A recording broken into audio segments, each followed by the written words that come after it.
Hello, I'm Craig Walters from Aviation Business News. I'm here at Aircraft Interiors Expo 2024 and I'm joined by Christian from Avio Interiors. Thank you. Thanks for your time today. Thank you and welcome on our Allegra Plus. Thank you. It's really great, and I think if we could just start off by if you could tell us a little bit about Avio Interiors. For those that don't know you, just tell us a little bit about what you do and also your role at the company. Well, actually Avio Interiors is in the industry since 1972 actually, so it's more than 50 years that is in the seating industries. I am the Director of Sales and Marketing of Avio Interiors since the last 2 years. Fantastic. And Aircraft Interiors Expo, it's been a really busy show.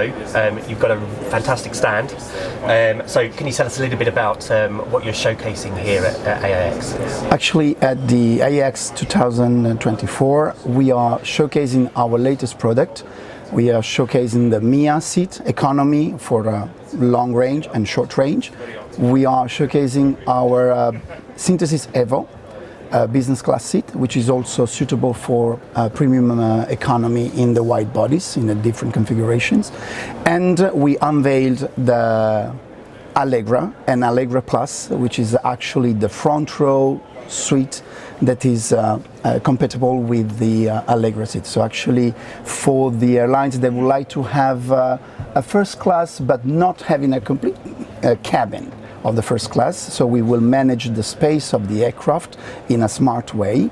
They can have this very luxury ambient, so with this suite, and actually they can share the space with other passengers, and at the same time having the same seat behind, which is also the Allegra seat.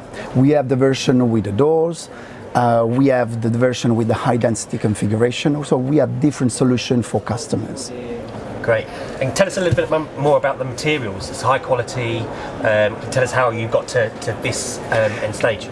One of the best features of our company is that we can manage the production inside.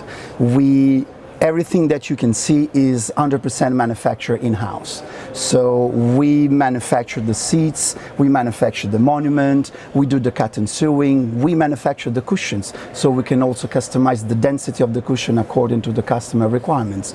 So actually we are a complete disposal for customers that would like to have their unique product, not to have a standardized product. And another best quality that we have, that we can do it in a very short lead time, since we can manage the production internally. And now we also did a big investment in new machinery in order to continue shortening the lead time and higher the quality of the product.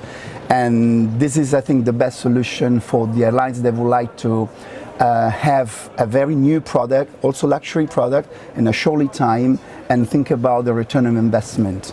Okay. And what about feedback from people that have been visiting the stand? How have they been finding it? Well, actually, we had very positive feedback, not only from the customers, but also from the OEMs, which we are very proud of it, because it will means that Avio Interiors will look forward to going into the line fit programs even for the wide bodies in the very near future. Fantastic. And you've got some other seating on display out there. Can you tell us a little bit more about what else you've got here? Yes, actually the MIA seat, we reshaped the seat in order to have a more ergonomic shape. And this will allow to have, even in a shorter pitch, the maximum comfort for the passenger in the economy class. Actually here we have installed our MIA at 29 inches pitch, but actually when you sit on it, you will not realize that it was in 29. You think that you have more pitch, because they have more shin clearance and more living space. And also you can allow to have also a larger recline. So in Avio Interiors, what we are looking at is the comfort of the passengers. We would like to build up the seat around the customer and around the passengers, of course. Good. And it's the third and final day of AIX. As you mentioned, it's been a very busy show. Lots going on. It was, and it's continued, because actually we have also other important meetings today. Fantastic.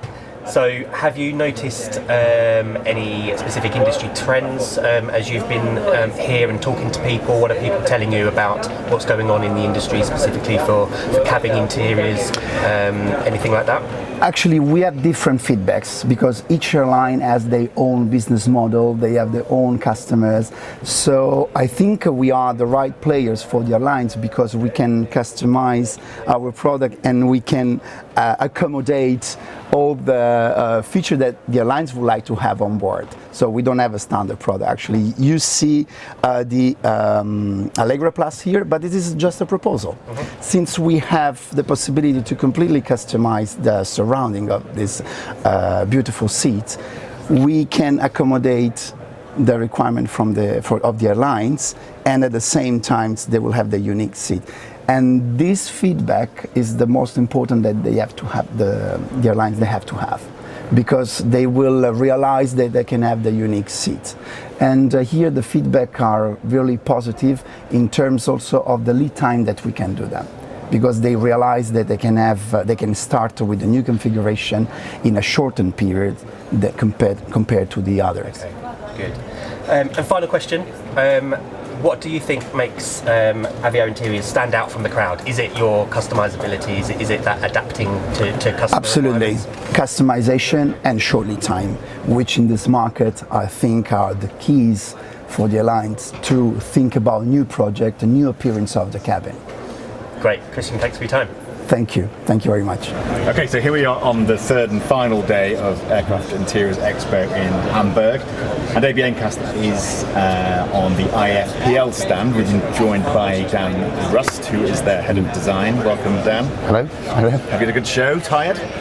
Definitely tired. It's been a good show. You can probably tell from my voice. It's been more talking than I do in a month. Trade usually. show voice, yeah. Yep. So IFPL, just you've got your stand here showing off your latest developments. What's you been exhibiting this week? Well, I think so. IFPL now encompasses obviously my original company Cobalt, and encompasses everything that IFPL always did. So on the Cobalt side of things, it's been traditionally LED lighting for retrofit mostly, so mood lighting. Yeah. And of late, that's been wireless controlled. So that was pretty good fun to bring to the market a few years ago. But now we've got a lot in service, so a lot of people come to see that, see what we're doing with it, and where we've moved that onto. But since the integration into the IFPL group, their focus has been on seat power products and audio products for a long time. Right. And we're now moving that into a lot of the retrofit world that Cobalt lived in. So some new stuff that's being exhibited now is centering around bringing seat power to the masses. So this is a retrofit seat power solution, mostly for aircraft that haven't got anything. So we've been exhibiting a lot of that. So they got this for the first time. It's not replacing what's in the cabin. No, we are bringing it along, and we're transferring a lot of the things that we learned on the. So I'm looking over there because that's where the lighting is. Yeah. On the lighting side of things, we're transferring a lot of that knowledge across to now to the retrofit seat power world. We're in the mock-up here. We are. Nice seat and everything. This is the mood. This is the lighting you mentioned. So absolutely, yeah. This is we've come to expect this sort of mood lighting. But just explain why airlines are going down this route. What does it do for the passenger experience? I might be biased, but I think it's tremendous what it does for the passenger experience.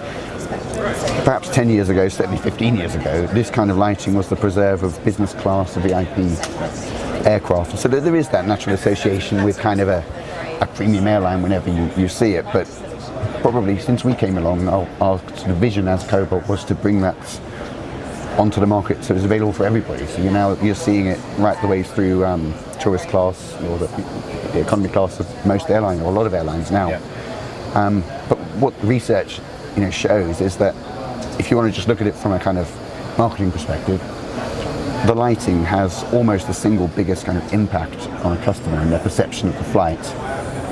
The only thing that really trumps that is smell. Okay. Generally that's okay. So take that out of the equation, it's the lighting which really is influencing your impression of the airline. But then you go beyond that, and it's not just about that first impression. You start to talk about, well, how can this really help the passenger? And that's where we get smarter, and we start to build in sleep sequences, wake up sequences, meal sequences. You can make food look wonderful if you bring a bit of red light or pink light into that. The light we're under right now, it's kind of a blue light. That's great for boarding, to wake people up.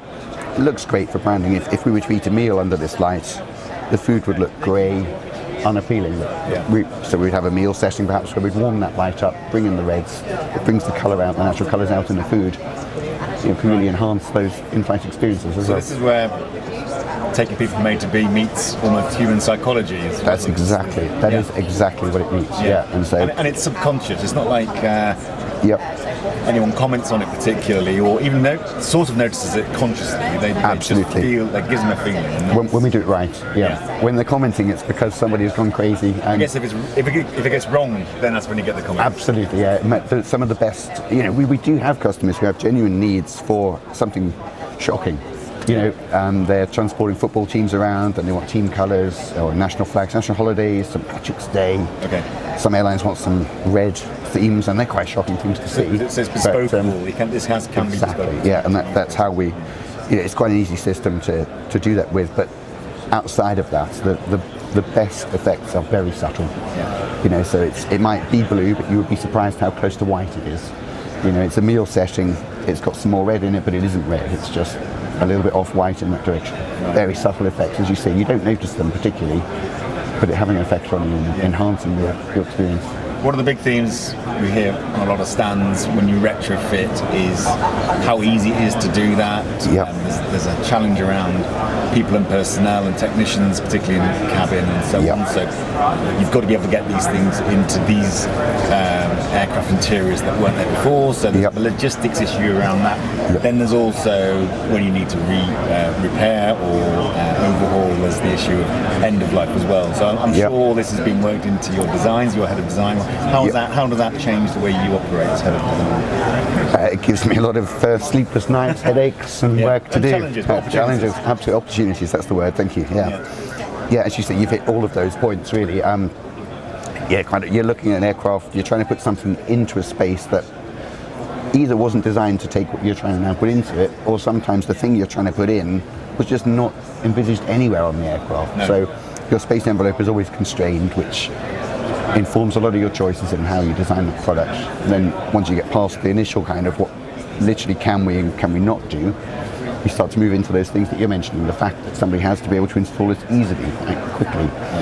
So pulling wires is generally bad, hence wireless control. Changing bracketry, changing large chunks of aircraft is bad. So things like our lighting up here, we try to make it one out, one in, same kind of form factors where you can, but bringing those new features along. Something like a seat power system you can see down there. These seats wouldn't have had anything on them, so we start to look for areas where we can very simply clamp something on. That's a quick and easy operation.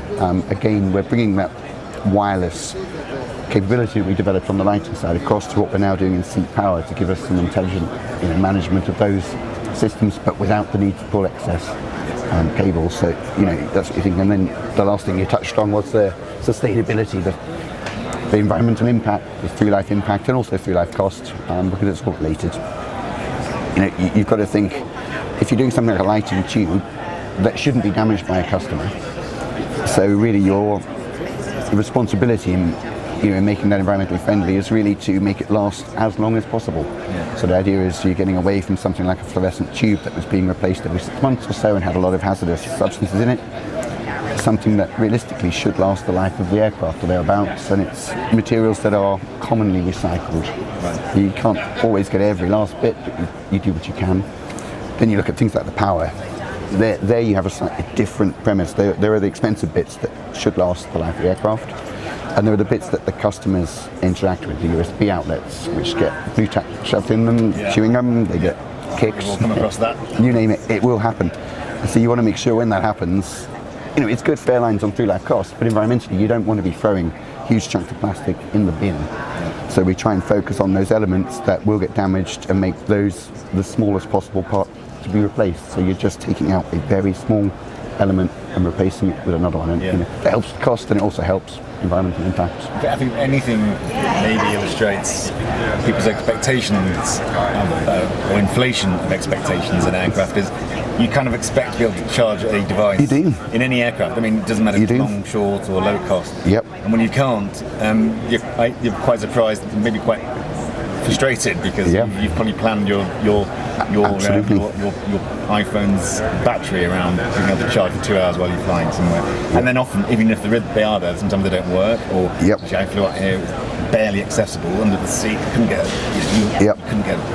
to it. So it's not an easy thing to do in a constrained space. But it's not. There's examples down here. We can't see on the camera, but under our seat. And then I guess on the side here, there's other options. There are some other options. So what are you seeing the key trends in the power side of things, in the in-power? Well, it is the trends naturally are responding to, as you say, that sort of that customer expectation. You say, I expect to get on an airplane and have a USB socket, and that has just become a fact. It's a given, and maybe it sounds privileged. I don't know, but like surely we can't exist in 2024 and not just have a USB socket to hand at all times. So the trends are, as quickly as possible, getting those onto the seats. Secondly, as you said, I don't just expect it to be there, I expect it to work.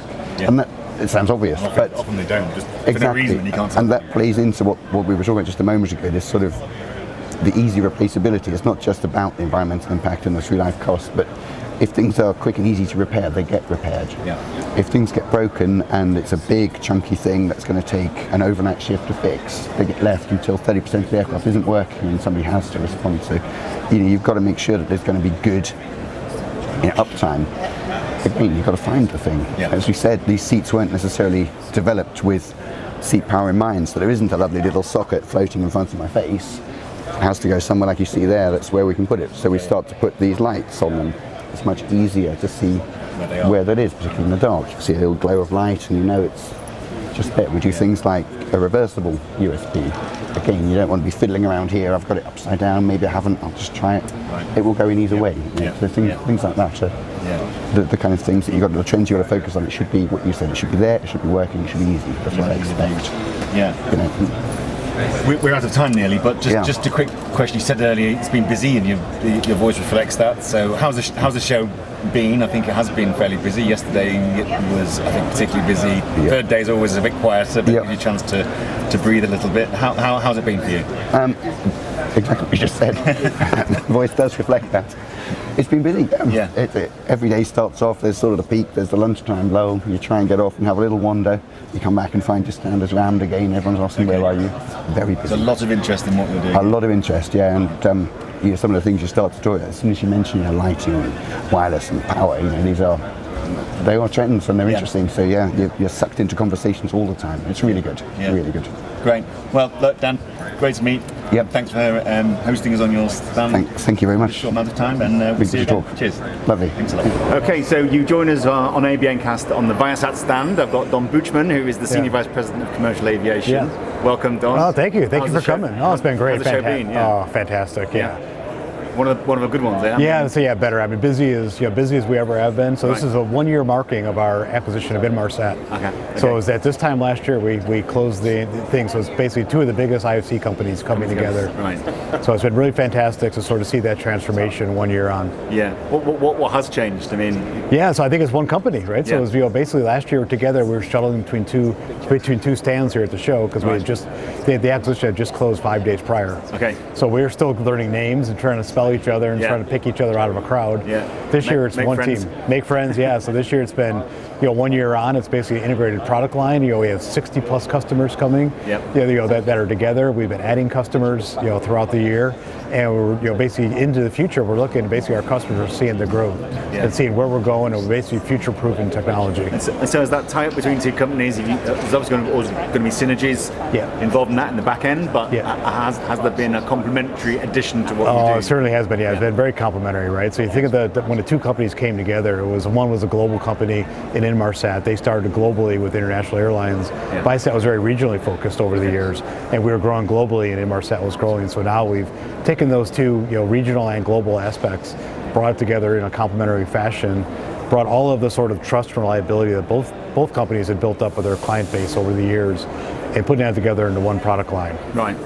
So you're here to show off the product. Yeah. What's been on stand this year? Yeah. So on the stand this year is so we're a global satellite company. Yep. So really we're talking about our roadmaps and what we're doing with our over 18 satellites in orbit today, and then we have 10 more in process, getting ready to launch.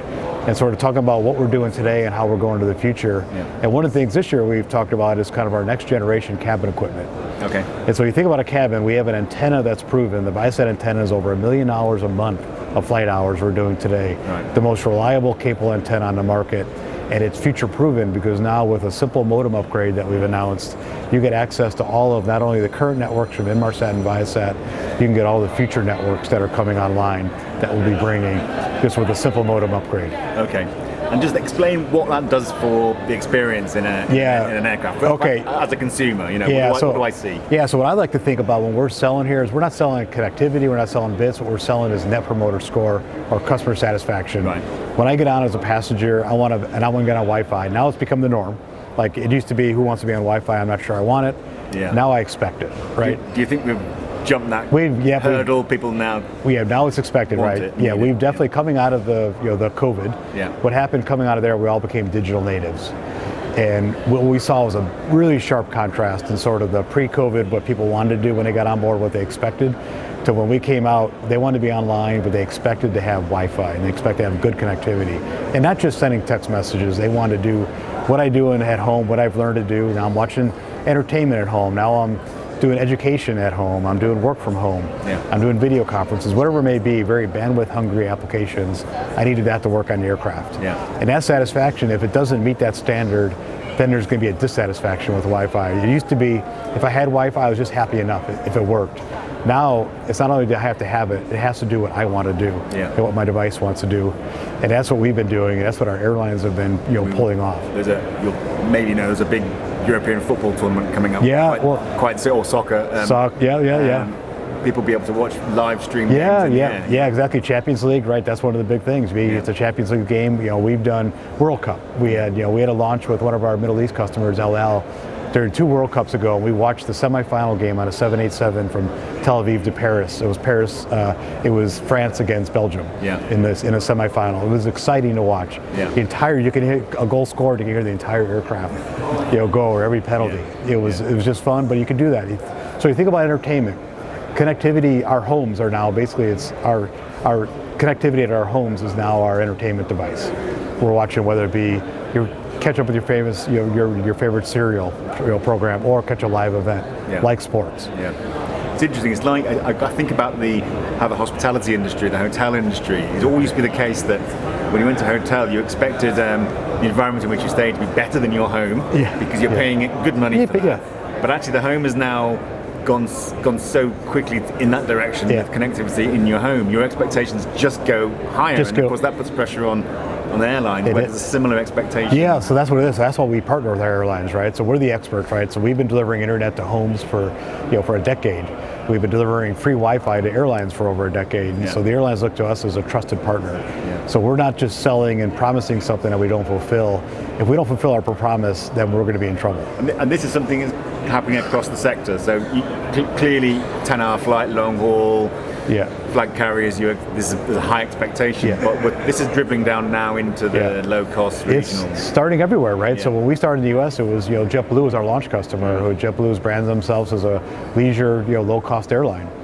And so even on 1-hour flights, it's expected. When it's on there, I expect to get an email sent if I'm a business person, or if I'm online, I want to be checking my Instagram feed, or I want to basically book a show if I'm flying into New York. So there's just that expectation, and not everyone's going to be doing the same thing. But we know they're doing is they're using their device and they're interacting with the internet and they want to do something. You said you're in the satellite industry. Yes. I mean, you're in the space industry. Space industry, We see what's going on with space and SpaceX, I think, in particular. Yes. And the ability to put satellites in space now, it's revolutionized, isn't it? So the launch business has really changed, with SpaceX coming with reusables, and so that's the launch business. But we've been in space for decades, bringing the highest capacity satellites and doing that at-home experience, but because we actually are at home, right? So we've been home broadband for 15 years. So we, it's not just the at-home experience with quotes. Yeah. We actually do deliver the at-home experience because we're in homes. Yeah. And we've been taking that experience and bringing it to consumers, whether they're in a house or they jump on an airplane. Yeah. So that's what's happening. And so Viasat's been at the leading forefront of that.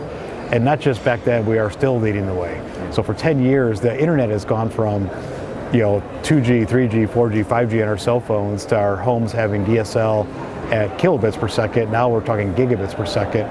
That same experience, people when they enter devices on an airplane, they expect that to happen as well.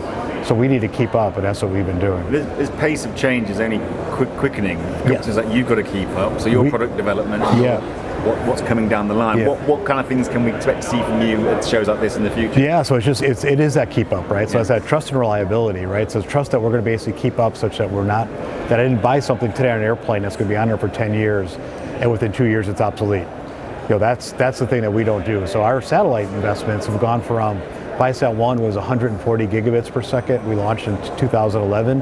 This year we launched a satellite that has 1,000 gigabits per second for the same invested capital. So for us, that's a similar of having a DSL line in your home versus having a fiber optic cable.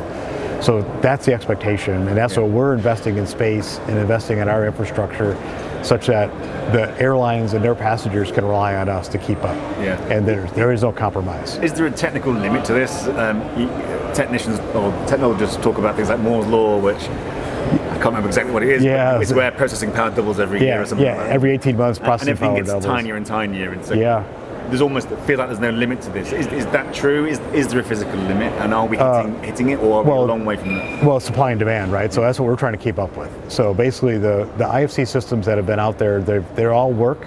The biggest fail cases out there, it's not that they're not working, it's the fact that there's more demand than supply, and they ran out. Yeah. And so that's what we're looking at. We're always looking at, and we expect that everyone that gets on a plane wants to be online, and generally I have 2 or 3 devices that I want to be online as well. Yeah. I'll have my laptop catching on an email, I maybe have my phone on listening to radio or listening to music, and maybe I'm doing something on a seat back or streaming a movie on a different device. Yeah. And so we're multi-device. When it becomes free like that, the expectation is every one of the devices is fit for purpose and it's doing what it's doing.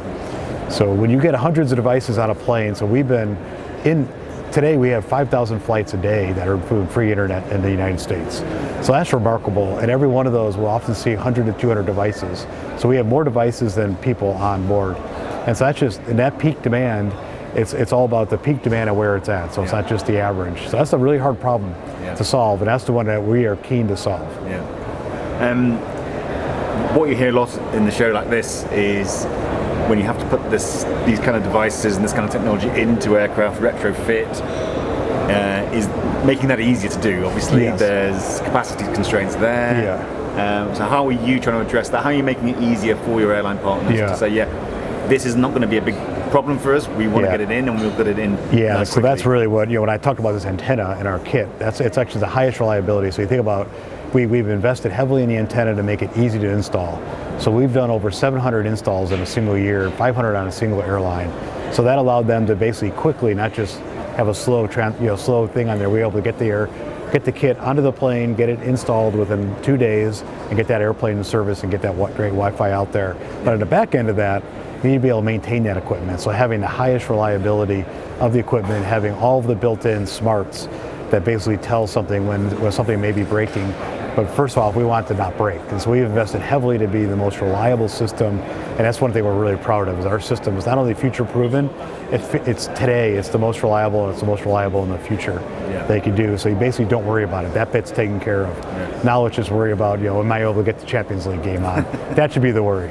Yeah, that's the thing, you raise expectations. Yeah. And when you don't meet those, you create a huge amount of anger. That is, So one of the biggest feedbacks is from the airline execs, my customers. They tell me, Don, your system is so good that when it doesn't work is the biggest pain point. Is a day that, say, the aircraft wasn't online that day, because the expectation is so high and you set the bar so high that our passengers now love it, believe in it, and need it, and they demand it. And so that's why we need to work together to make sure it's the most reliable system, and it's doing it. And reliability is make sure that the aircraft works, but it's also that we have the bandwidth to serve the applications that they want. Because if it's working, but I get in there and I run out of bandwidth, then I haven't served its purpose either. So we're focusing on reliability, but that's end-to-end it's the whole promise. Look, Don, we're out of time, but thanks for that. Thanks for joining us on AVN Cast. Really good to catch up, and hope the show has gone. I'm sure it's gone well. Yeah, it's gone. Like it has. It's gone fantastic. And we'll see you here next year. Yeah, excellent. Thank you. Cheers.